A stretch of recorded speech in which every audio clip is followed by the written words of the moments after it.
بسم اللہ الرحمن الرحیم۔ تمام دیکھنے اور سننے والوں کو السلام علیکم۔ حضرت سلمان فارسی رضی اللہ تعالی عنہ رسول اللہ صلی اللہ علیہ وآلہ وسلم کے مشہور اصحاب میں سے تھے۔ ابتدائی طور پر آپ کا تعلق آتشی مذہب سے تھا، مگر حق کی تلاش آپ کو اسلام کے دامن تک لے آئی۔ آپ کئی زبانیں جانتے تھے اور مختلف مذاہب کا علم رکھتے تھے۔ حضرت محمد صلی اللہ علیہ وآلہ وسلم کے بارے میں مختلف مذاہب کی پیشن گوئیوں کی وجہ سے آپ اس انتظار میں تھے کہ حضرت محمد صلی اللہ علیہ وآلہ وسلم کا ظہور ہو اور آپ حق کو اختیار کر سکیں۔ جناب سلمان فارسی بڑی تگ و دو کے بعد حضرت محمد صلی اللہ علیہ وآلہ وسلم کی بارگاہ میں حاضر ہوئے۔ بارگاہ نبوت سے آپ کو سلمان الخیر کا لقب ملا۔ آپ کی کنیت ابو عبداللہ ہے۔ آپ کے قبول اسلام کا واقعہ بھی بہت ہی دلچسپ ہے۔ حضرت سلمان فارسی رضی اللہ تعالی عنہ کا قبول اسلام سے پہلے کا نام مابا تھا۔ آپ کے والد کا نام بوز خشان تھا، جو اصفہان کے نواحی بستی جئی کا سردار تھا۔ بوز خشان دربار ایران میں بڑا اثر رسوخ رکھتا تھا۔ آپ کے والد نہ صرف ایک بڑے زمیندار تھے بلکہ ایک بڑے آتش کدے کے محتم بھی تھے۔ اگرچہ سلمان کی پرورش بہت لاڈ پیار سے ہوئی، لیکن اس کے باوجود آپ بہت سادہ طبیعت کے تھے۔ سلمان اپنے ہم عمر لڑکوں میں کھیلنے کی بجائے ہر وقت آتش کدہ میں آگ جلانے میں مصروف رہتے۔ آپ کی یہی کوشش ہوتی کہ آگ کبھی بجھنے نہ پائے۔ ایک دن والد نے آپ کو کھیتوں میں کسی ضروری کام سے بھیجا۔ فرما بردار بیٹا فوراً کھیتوں کی طرف چل پڑا۔ آپ کے راستے میں ایک گرجا تھا جہاں عیسائی عبادت میں مصروف تھے۔ جناب سلمان ان کا طریقہ عبادت دیکھ کر بہت متاثر ہوئے اور ان سے درخواست کی کہ وہ آپ کو اپنے مذہب میں داخل کر لیں۔ چنانچہ انہوں نے آپ کو دین مسیحی میں داخل کر لیا۔ جناب سلمان کے دل میں حق پانے کی آرزو بڑی شدید تھی۔ آپ نے عیسائیوں سے پوچھا، دین عیسوی کا مرکز کہاں ہے؟ انہوں نے بتایا کہ اس کا مرکز شام میں ہے۔ غروب آفتاب کے بعد جب سلمان اپنے گھر پہنچے تو والد کو بتایا کہ وہ دن بھر ایک گرجے میں رہے ہیں اور انہیں ان کا مذہب بہت پسند آیا ہے۔ یہ بات سن کر آپ کے والد بہت سیخ پا ہوئے اور جناب سلمان کے پاؤں میں بیڑیاں ڈال کر گھر میں بند کر دیا۔ جناب سلمان فارسی رضی اللہ تعالی عنہ نہایت حوصلے سے یہ تکلیف برداشت کرنے لگے۔ ایک دن موقع پا کر آپ نے عیسائیوں کے پاس پیغام بھیجا کہ شام جانے والا کوئی قافلہ ہو تو مجھے اطلاع کر دینا۔ کچھ دنوں بعد شام سے کچھ لوگ تجارت کی غرض سے ایران آئے تو آپ نے کسی طریقے سے بیڑیوں سے نجات حاصل کی اور قافلے کے ساتھ شام روانہ ہو گئے۔ شام پہنچ کر جناب سلمان فارسی رضی اللہ تعالی عنہ نے لوگوں سے وہاں کے سب سے بڑے مذہبی رہنما کا پتہ دریافت کیا اور اس کی خدمت میں پہنچ کر درخواست کی کہ مجھے اپنے دین کی تعلیمات سے سرفراز فرمائے۔ پادریوں کے سردار نے آپ کی درخواست قبول کرتے ہوئے آپ کو اپنے پاس رہنے کی اجازت دے دی۔ وہ پادری ایک ریاکار شخص تھا، ظاہری زندگی میں نہایت زاہد اور اندرون خانہ عیش و عشرت کا دلدادہ تھا اور مال جمع کرنے کا شوقین تھا۔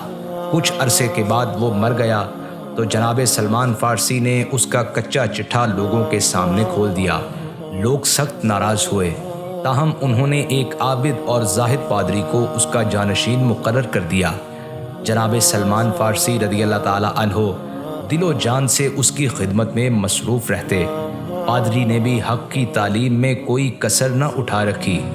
جب اس کا آخری وقت قریب آیا تو اس نے جناب سلمان سے کہا، تم میرے بعد موصل چلے جانا، وہاں فلاں شخص دین مسیحی کا سچا پیروکار ہے۔ اس وقت مسیحیت ہی سچا دین تھا۔ جناب سلمان موصل پہنچ کر اس شخص سے تحصیل علم میں مصروف ہو گئے۔ خدا کی قدرت کچھ عرصہ بعد اس کا آخری وقت بھی قریب آ گیا۔ اس نے جناب سلمان کو وصیت کی کہ تم فلاں شخص کے پاس نصیبین چلے جانا، میرے علم کے مطابق وہی اس وقت دین حق پر کاربند ہے، جبکہ دوسرے لوگوں نے دین کو بدل ڈالا ہے۔ جناب سلمان فارسی رضی اللہ تعالی عنہ نے نصیبین پہنچ کر اس مرد پاک باز کی صحبت سے فیض اٹھایا۔ جب اس شخص کی موت سر پر آئی تو جناب سلمان کو اس نے بتایا کہ جس نور حق کی تمہیں تلاش ہے وہ اموریہ میں فلاں شخص کے پاس ملے گا۔ اموریہ پہنچ کر جناب سلمان نے اس کی شاگردی اختیار کر لی۔ وہ ایک نہایت پرہیزگار شخص تھا۔ جناب سلمان اس کی صحبت میں دین مسیحی کے سچے پیروکار بن گئے۔ اپنے استاد کی طرح وہ بھی دن رات عبادت میں مشغول رہتے۔ غذا کے حصول کے لیے آپ نے کچھ بکریاں خرید لی جن کے دودھ سے آپ غذا حاصل کرتے۔ جب اموریہ کے اس پادری کا آخری وقت قریب آیا تو اس نے جناب سلمان کو بلا کر کہا، اے حق کے متلاشی، اس وقت ساری دنیا کفر و شرک میں غرق ہے۔ دنیا میں اب مجھے کوئی ایسا شخص نظر نہیں آتا جس کے پاس تجھے بھیجوں، البتہ اس نبی آخر الزماں کے ظہور کا وقت قریب ہے جو دین حنیف کو زندہ کرے گا۔ وہ عرب میں اس زمین کی طرف ہجرت کرے گا جس پر کھجور کے درختوں کی کثرت ہوگی۔ اس کے دونوں شانوں کے درمیان مہر نبوت ہوگی۔ وہ ہدیہ قبول کرے گا اور صدقہ کو اپنے لیے حرام سمجھے گا۔ اگر تم اس پاک نبی کا زمانہ پاؤ تو اس کی خدمت میں ضرور حاضر ہونا۔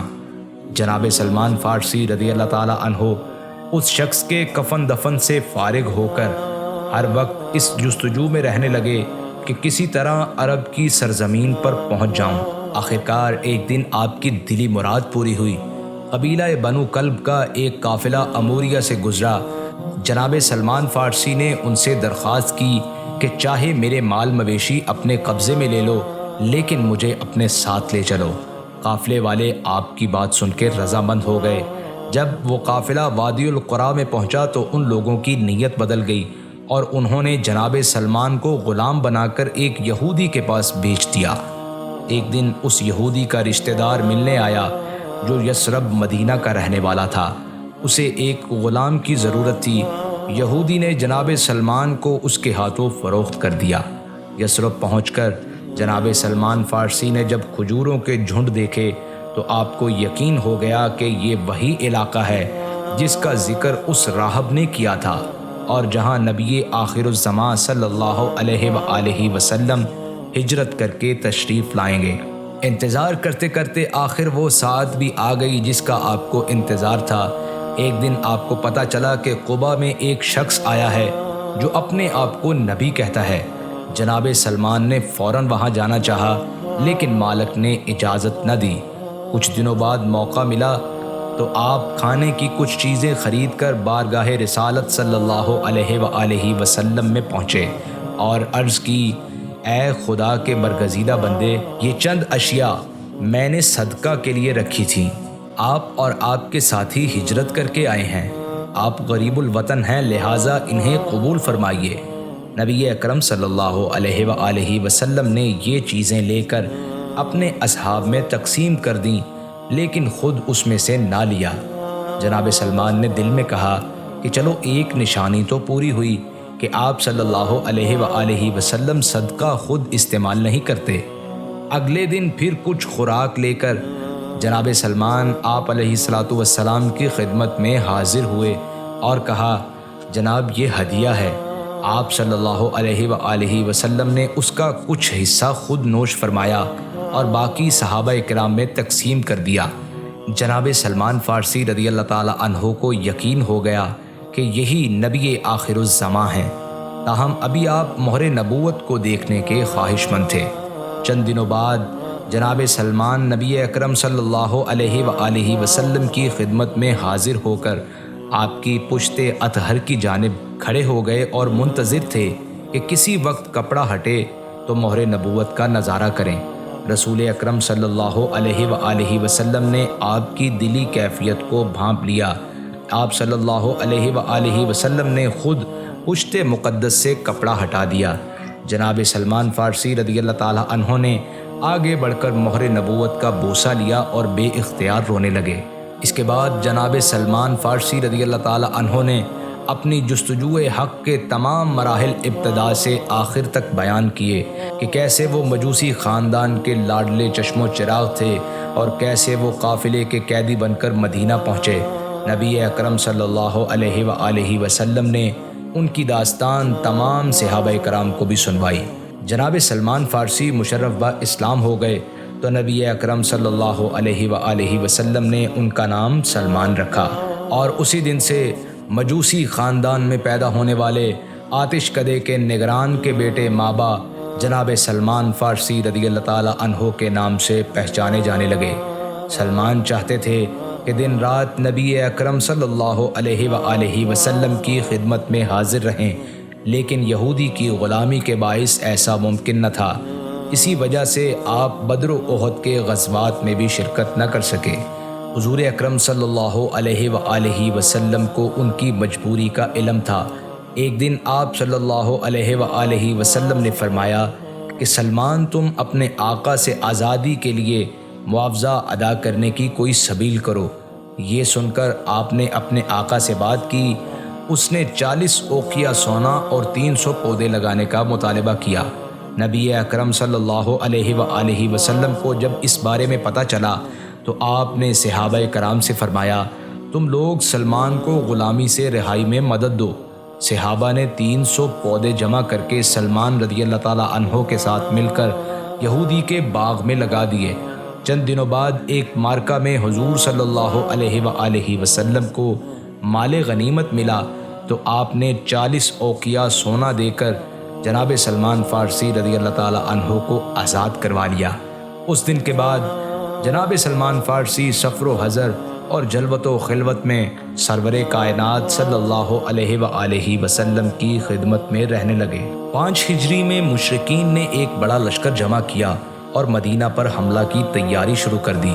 نبی اکرم صلی اللہ علیہ وآلہ وسلم نے صحابہ کرام سے مشورہ کیا تو جناب سلمان فارسی رضی اللہ تعالی عنہ نے، جو ایران کے جنگی طریقوں سے واقف تھے، آپ نے مشورہ دیا کہ چونکہ دشمن کے مقابلے میں ہماری تعداد تھوڑی ہے، اس لیے کھلے میدان میں لڑنے کی بجائے مدینہ کے چاروں طرف خندق کھود کر شہر کو محفوظ کر دیا جائے۔ نبی اکرم صلی اللہ علیہ وآلہ وسلم نے اس تجویز کو پسند فرمایا، چنانچہ آپ کے ہمراہ 3000 صحابہ کرام کی 15 دن کی محنت شاقہ کے بعد 5 گز چوڑی اور 5 گز گہری خندق تیار ہو گئی۔ اسی لیے اس جنگ کو غزوہ احزاب کے ساتھ ساتھ غزوہ خندق بھی کہتے ہیں۔ اس خندق کی تیاری کے وقت انصار اور مہاجر صحابہ میں سے ہر ایک کا کہنا تھا کہ سلمان ان کے ساتھ ہیں۔ نبی اکرم صلی اللہ علیہ وآلہ وسلم نے اس موقع پر فرمایا کہ سلمان میرے اہل بیت میں سے ہیں۔ یہ اعزاز آپ کے علاوہ کسی اور صحابی کو حاصل نہیں ہے۔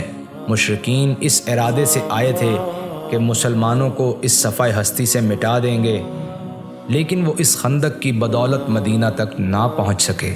غزوہ احزاب کے بعد حضرت سلمان فارسی رضی اللہ تعالی عنہ نے ہر غزوے میں شرکت کی۔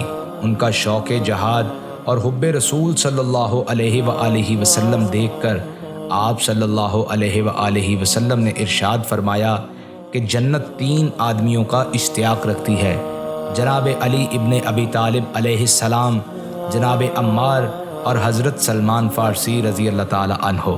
حضرت سلمان فارسی رضی اللہ تعالی عنہ نے ساری عمر فقیرانہ وضع سے گزار دی، یہاں تک کہ جب آپ رضی اللہ تعالی عنہ نکاح کے بعد بیوی کے پاس گئے تو وہاں قیمتی سامان دیکھا۔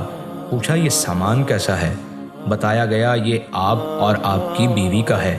فرمایا میرے آقا صلی اللہ علیہ وآلہ وسلم کا فرمان ہے، دنیا میں تمہارے پاس محض اتنا سامان ہونا چاہیے جتنا کسی مسافر کے پاس ضرورت کے لیے ہوتا ہے، مجھے اس سامان کی ضرورت نہیں ہے۔ سرور کائنات صلی اللہ علیہ وآلہ وسلم کی رحلت کے بعد حضرت ابوبکر صدیق رضی اللہ تعالی عنہ کے دور خلافت میں جناب سلمان رضی اللہ تعالی عنہ نے مدینہ میں قیام کیا، جبکہ جناب عمر فاروق رضی اللہ تعالی عنہ کے عہد خلافت میں آپ نے عراق میں سکونت اختیار کر لی۔ نبی اکرم صلی اللہ علیہ وآلہ وسلم کی رحلت کے بعد حضرت سلمان فارسی رضی اللہ تعالی عنہ نے کئی مارکوں میں حصہ لیا۔ ایران پر لشکر کشی کے وقت بھی آپ اس مارکہ میں شریک تھے۔ حضرت عمر فاروق رضی اللہ تعالی عنہ نے آپ کو مدائن کا گورنر مقرر کیا اور تقریباً 5000 درہم تنخواہ مقرر کی۔ جناب سلمان یہ رقم لے کر ساری مساکین میں تقسیم کر دیتے اور خود چٹائی بن کر جو پیسے ملتے اس کا بھی 1/3 حصہ خیرات کر دیتے اور باقی پر گزر اوقات کرتے۔ ایک دن آپ مدائن کے بازار سے گزر رہے تھے کہ ایک شخص نے انہیں مزدور سمجھ کر اپنا سامان اٹھانے کے لیے کہا۔ راستے میں لوگوں نے دیکھا تو کہا، اے امیر، آپ نے یہ بوجھ کیوں اٹھا رکھا ہے؟ لائیے ہم اسے پہنچا دیں۔